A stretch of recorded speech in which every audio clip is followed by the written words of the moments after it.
Energy and resources are still on his mind. Donald Trump said today that we need more than double the amount of electricity that we have right now. Chris Bedford sat down with Daniel Turner to discuss a massive loan from the U.S. government to finance liquid natural gas abroad and the energy and AI race against China. Watch. Joining me now is Daniel Turner, a friend of the show and founder and leader of Power the Future, a nonprofit organization that represents American energy workers and smaller entrepreneurial energy companies that are out there doing the work to make sure our homes are powered. Daniel, thank you for joining us again. Welcome back. It's great to be with you. Thank you. So you caught my eye Friday morning. I know it's been a couple days now, but you sent out a tweet when Francis Macron was threatening the United States, saying that they're not going to bow to any of these tariffs. They're not going to be eliminating their policies. In fact, they're willing to start penalizing the United States. They're going to up the ante. They're going to be treated as a great power. That's fine. I get it. You said maybe the United States should consider canceling its massive loan to France. One of the loans is to pay for liquid natural gas exploration in Mozambique. And this was done through the federal government, as I understand. And then you saw shortly afterwards, Rick Grinnell at the White House also thought this was a very good idea because he responded to you and said, I'm going to be bringing this to the president's attention. It's another chip to be negotiating with. So tell me about this project. Why is the United States taxpayer, even in the form of a loan, giving money to a foreign government in France to pay for an energy project in a foreign government in Mozambique? It's a great question, and it's investing in an industry that is going to directly compete with America's industry. And we can always have a conversation about foreign aid and when it comes to Africa, should we be building schools and libraries? And I get it, and there's a time and place for that conversation. But this isn't philanthropy. This is a grant, a loan to a French company that's building a liquid natural gas pipeline in Mozambique. And when it's built, Mozambique will be exporting that LNG. And they're a heck of a lot closer to a lot of these Asian markets than we are.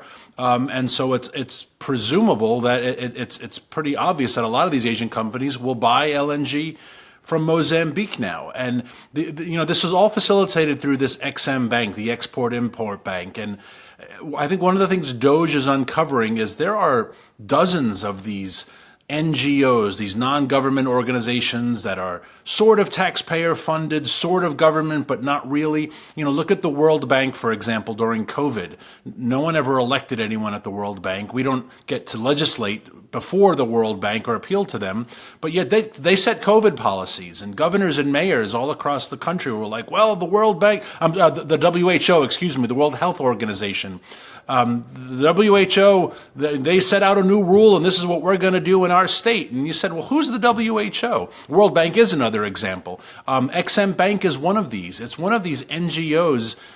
Talk about unelected bureaucrats, right? It's one of these NGOs that no one elected, no one knows who runs it, and yet they have power to set policy. And in this case, they have power to create competitors for America's natural gas industry, foreign competitors, and none of us have any say in the matter.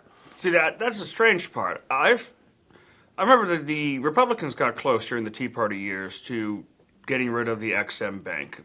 The Kochs were all behind it. Tim Carney over at the Washington Examiner and AEI was the leading voice. He's written a couple books on the subject matter. And the pushback from American companies and some people who are now in charge right now, as trade restrictionists and people who want to reshore American jobs, is that the Export-Import Bank does for American companies what a lot of European governments do for their companies, which is they subsidize it. Air France is subsidized by the French government, for example. The Export-Import Bank allows American companies to compete more easily abroad. So why are they funding French companies to do work in Africa? Is this part of the Green Revolution?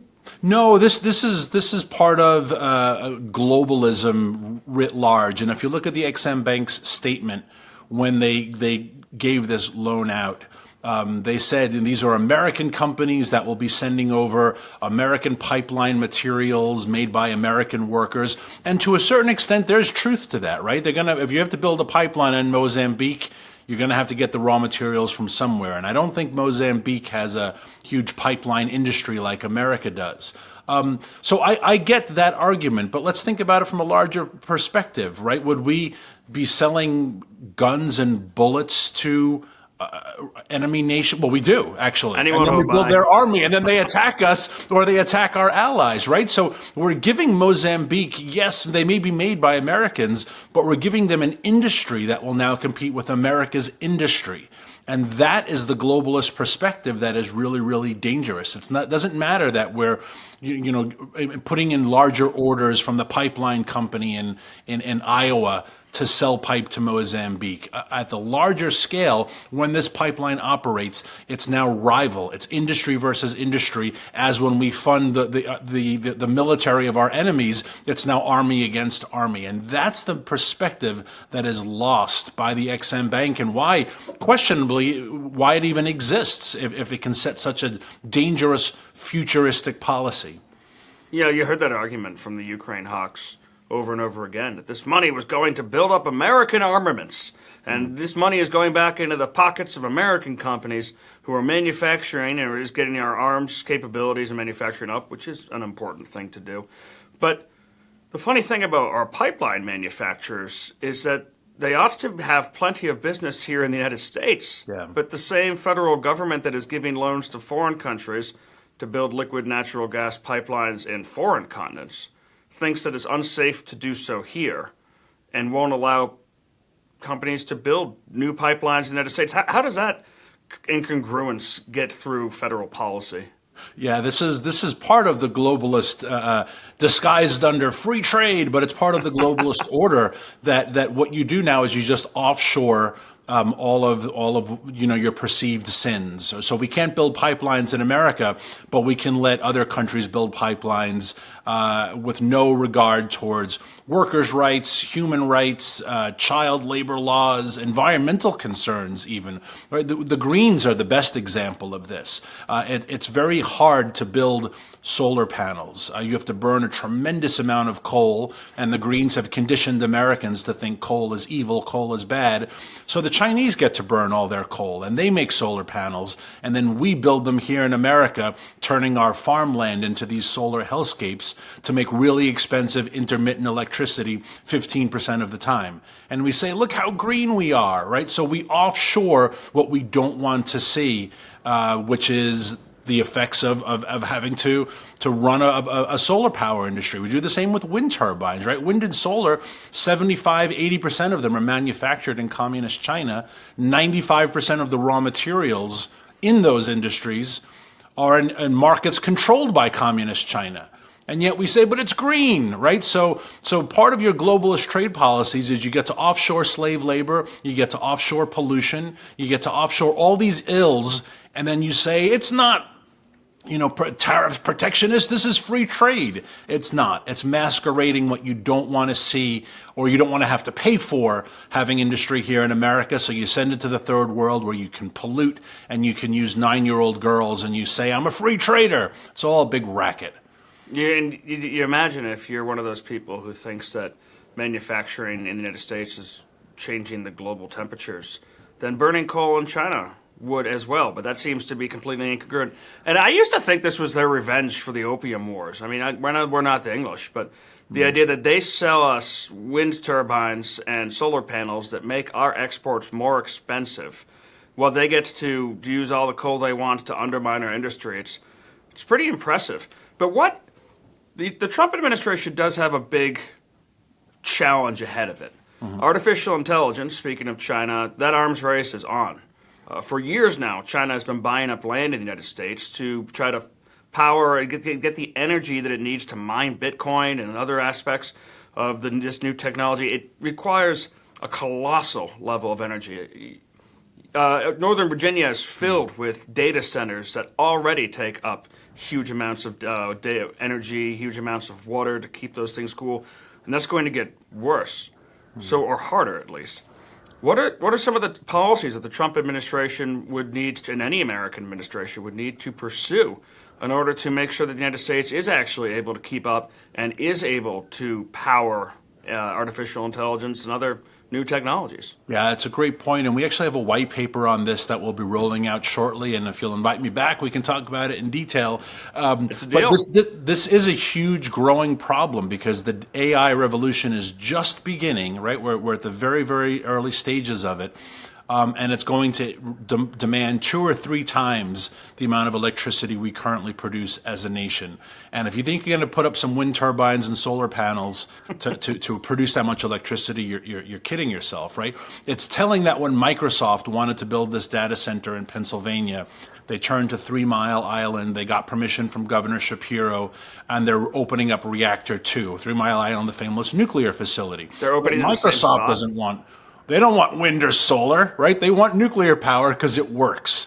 So when it comes to AI, we have a huge challenge ahead of us. We have enough fossil fuels, of course we do, to power the AI revolution. But what we're going to need is the political will to reopen. Joe Biden shuttered 100 coal plants nationwide. They all have to be reopened, right? We have to reopen and expand our natural gas footprint as well. And if we don't, if you are a company like, Microsoft, go back to the globalist thing we were talking about. If you're going to build an AI data center, you can build it anywhere in the world. You're going to build it to who's going to give you reliable electricity and stay out of your way. And China will gladly welcome all of the globalists, just like they make their sneakers and their sweatshirts there in their sweatshops. They will gladly build their AI data centers in communist China if the Chinese make them a better deal. So this is a really pivotal moment for American energy policy because those companies, they have no love for America. They have love for corporatism. And if we don't win them over, they're going to go somewhere else. Are they actually going to use the 3 Mile Island site? Yes. Yeah, Reactor 2 was the reactor that they Was shut Chernobyl down. unavailable? Yeah. Fukushima? That's not great for the PR industry, for the nuclear... Don't remember, nothing happened at 3 Mile Island. There was an incident that was totally contained. No one even got a cold from it. But the anti-nuclear people, who were the Greens, use it to scare the crap out of Americans that nuclear is something to be afraid of. Remember, 80% of France is powered by nuclear power. And if the French aren't afraid of nuclear, by God, the Americans shouldn't be either. And the Germans powering theirs down is why they are now freezing to death. Yeah. Can the coal plants actually be brought back online? I mean, the end of coal in the United States was obviously pushed along by the federal government. President Barack Obama made it his mission. Yep. Remember, Joe Biden was down there to teach them how to code. Yep. But at the same time, they were undermined by fracking. They were undermined by liquid natural gas. They were undermined by other aspects of the energy economy, and just generally, it was an industry that was struggling already. It seemed. The the coal demise was totally fabricated by the federal government, by the Obama administration, and they made it favorable to switch your natural gas plant to your coal plant over to natural gas. But we had an enormous infrastructure between coal mines, between railroads for transportation purposes, and these coal powered plants. Before Obama began his policies, close to 60% of our country was powered by coal, and we weren't dying. And that's the thing that annoys me is the coal is dirty. Show me one kid who has asthma from coal and I'll shut down my operation. So they have to lie about coal to scare you that we're better off now that we've shut down coal, right? They'll tell you that coal emissions are down, but emissions are still up and we're all still going to die from climate change. So no matter what you do, you'll never appease the green movement. So let's just take them out of the equation. Coal can be revived for a couple of reasons. One, we have this infrastructure still in place. We have centuries and centuries of coal reserves.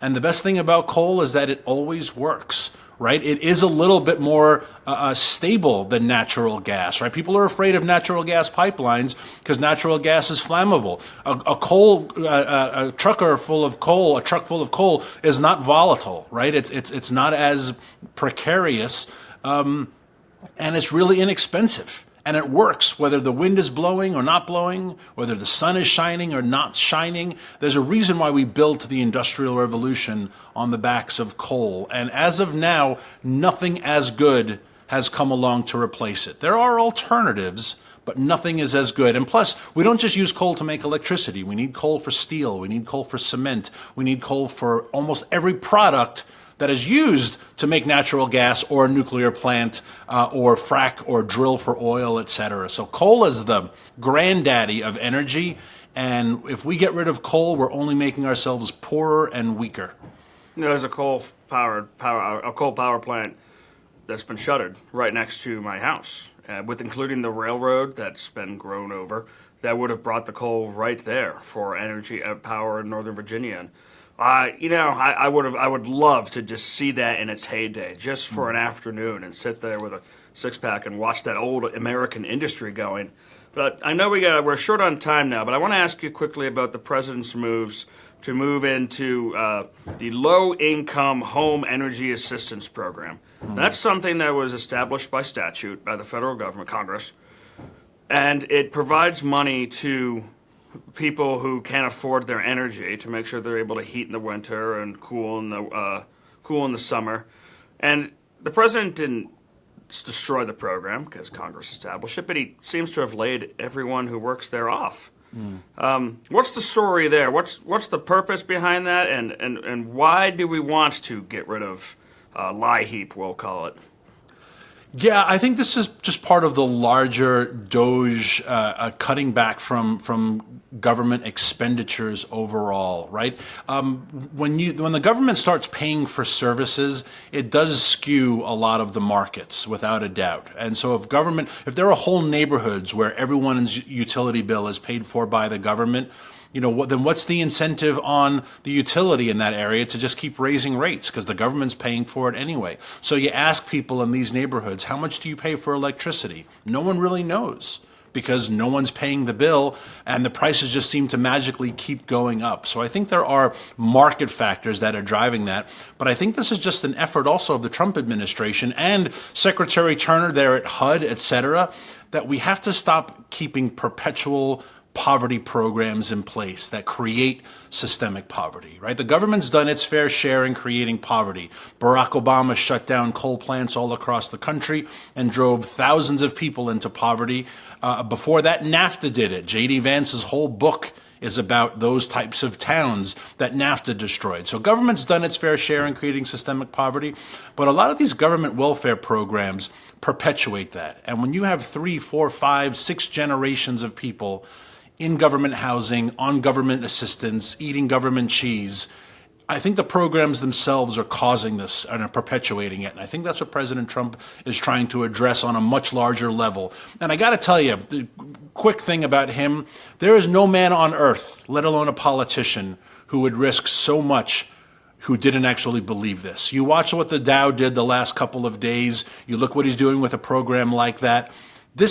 No Republican would have the backbone to do any of these things if they didn't truly believe that it was good for the country. They would always find a way to pivot and caveat. And President Trump, his backbone is remarkable, and he is risking a lot, including, quite frankly, his own self and as safety and health, to get rid of these systemic, abusive, terrible policies. And it's remarkable to watch in real time. And you can tell that these sorts of programs also help subsidize just the insane energy policies of different states. Like Delaware, where I know you were just working, where they demand renewables, and now the energy bills for empty houses are hundreds of dollars. Or California, of course, where they create energy poverty with all the regulations. But I do hope that those Republican and Democrat state governments do pay attention. Because if you're North Dakota or you're Texas, it's going to get cold in the winter, it's going to get hot in the summer, and you do not want old grandma pensioners struggling through that too much. Daniel Turner with Power of the Future. Where can people find you on Twitter and find you online? Daniel Turner PTF for Power of the Future on social media, and powerofthefuture.com. And as always, it's great to be on the program with you. Thanks for having me.